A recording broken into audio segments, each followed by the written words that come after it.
বন্ধু বান্ধৱীসকল কি খবৰ আপোনালোকৰ? আপোনালোক ভালে আছেনে বাৰু? ময়ো ভালে আছোঁ। আশা কৰোঁ আপোনালোক সকলো ভালে থকাটো।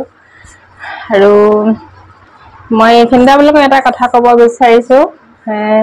এই যে মানুহজনে মোক এনেকৈ টানি উঠাই লৈ গৈছে বা মোক এয়া পকা কাম কৰিবলৈ দিছে, সেইখিনি কিন্তু মই অকণমান জমনিহে কৰিছোঁ। সঁচাকৈ সেইটো হোৱা নাই বা তেনেকুৱাখিনি নকৰে। গতিকে আজিলৈকৈ সিমানখিনি পৰ্যায় পোৱাগৈ নাই বাৰু। যি কৰোঁ মই মোৰ মতেই কৰোঁ। ঘৰৰ কামখিনি চব মই নিজেহে মানে এইখিনি কৰিব বিচাৰোঁ। মই এনেকুৱা কৰিব বিচাৰোঁ যাতে মানে এটা মতা মানুহৰ কামখিনি মই যিমানখিনি পাৰোঁ কৰিব বিচাৰোঁ। গতিকে তেনেকৈ কৰি থাকোঁ। আৰু আচলতে মই মানে এনেই পকাতে বহি আছিলোঁ গৰম লগাৰ কাৰণে। আৰু মানুহজনে ভাবিছে কি মই মানে খঙত আছোঁ, ঘৰ ইটো সিটো কৰিবলৈ মানে চিঞৰ বাখৰ কৰি থাকোঁ আৰু ভাবিছে কি মই খঙত আছোঁ, সেইকাৰণে মানে পকাতে এনেকৈ বহি আছোঁ মুখ চুখ ফুলাই এনেকৈ বুলি ভাবিছে। গতিকে সেইকাৰণে মোক টানি পেলাই উঠাই নিছে। আৰু মই মুখ ফুলাই বহি নাথাকোঁ। মই খং উঠে বাৰু, খং উঠা নহয়, কেতিয়াবা খং উঠে। কিন্তু খং উঠিলেও মই মানে হাঁহিয়ে থাকোঁ। আৰু মোৰ বেছি খং উঠিলে মোৰ বেছি হাঁহি মাতটো ডাঙৰকৈ আকৌ শুনাই নাই। তুমি খং উঠিলে বহুত হাঁহি থাকা নাই? তেতিয়া গম পাই যাওঁ তোমাৰ বহুত খং উঠিছে। আপোনালোকে দেখিছে এইডোখৰ মানে পকা নাছিলে, তলটো অকণমান দ হৈ আছিলে। আৰু এইডোখৰ অকণমান সমান কৰি দিছোঁ। এতিয়া মানে ইয়াতে ৰং চং কৰি দিম আৰু এইফালে টাপ চাপ লগাই থৈছোঁ। এইখিনি মানে ঠিক কৰিবলৈ আছে, এনেই অকণমানকৈহে কৰি থৈছোঁ। এইডোখৰকে মই এনেই কৰি দেখুৱাইছিলোঁ, মানে মানুহজনেও কৰিছিলে, ল'ৰাটোও কৰিছিলে। গতিকে ময়ো বোলো অকণমান লাগি দিছোঁ সিহঁতৰ লগতে। আৰু এইবোৰ মানে ঠিক কৰা নাই, ফুলনি চলনিবিলাক ঠিক কৰিম। এইফালে ৱাল এখন দিবলৈ আছে, মছজিদৰ ইয়াত দেখিছেনে, বাউণ্ডেৰী ৱাল এখন দিবলৈ আছে। ৱালখন দিলেহে মানে এইবিলাক চাফ চিকুণ কৰিম আৰু তেতিয়া চিজিল কৰিম অকণমান। আমাৰ সৰু ছোৱালীজনীয়ে এইবিলাক বনাই থৈছে। এইটো ডাঙৰ ছোৱালীজনীয়ে বনাইছিলে দেই, এদিনাখন আহিছিলে আমাৰ ঘৰত ৰাতি থকাকৈ।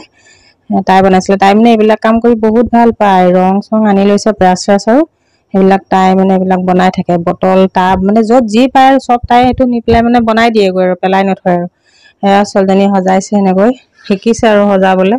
মোক দেখি থাকে ঘৰ দুৱাৰ সজাবলৈ। ময়ো কৈ থাকোঁ যে ঘৰবোৰ অকণমান সজাবলৈ শিকিবি, কেনেকৈ শিকিব লাগে। গতিকে তাই আজিকালি শিকিছে আৰু অকণমান সজাবলৈ পাৰিব আৰু লাহে লাহে। এফালে ইয়াত মালা এডাল লগাই দিছে।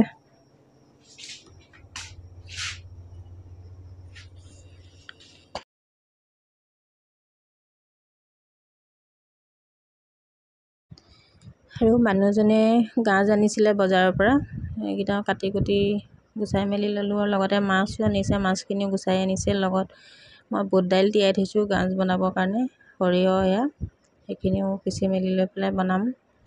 গাজ বনোৱাটো মই আগতে আপোনালোকক দেখুৱাইছোঁ। গাজটো পূৰা মিহিকৈ কাটিব লাগে।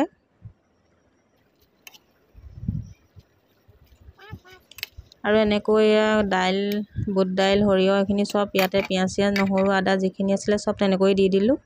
আৰু এইখিনি এতিয়া হৈ গ'ল। আপোনালোকক আগত দেখুৱাইছোঁ, গতিকে মই গোটেইখিনি নাই দেখুওৱা। আৰু নমাই যেতিয়া মানে হৈ গ'ল, তেতিয়া আকৌ আমাৰ দুজনলৈ অকণমান উলিয়াইছোঁ। এনেকৈ মানে সুদাকৈ অকণমান মানুহজনে মই খাওঁ, বহুত ভাল লাগে। গাজ খাই আচলতে বহুত ভাল পাওঁ।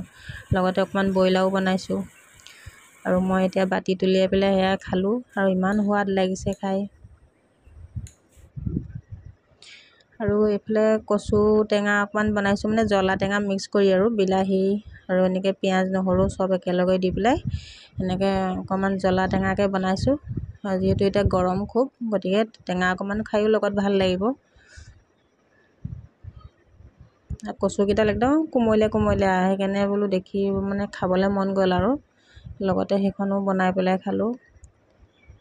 আৰু এনেকৈ আপোনালোকেও বনাই খাই চাব। মই গোটেই বনোৱাখিনি আজি নাই দেখুওৱা, সদায় দেখুৱাই থাকোঁ। গতিকে আজিলৈ ইমানতে সামৰিছোঁ।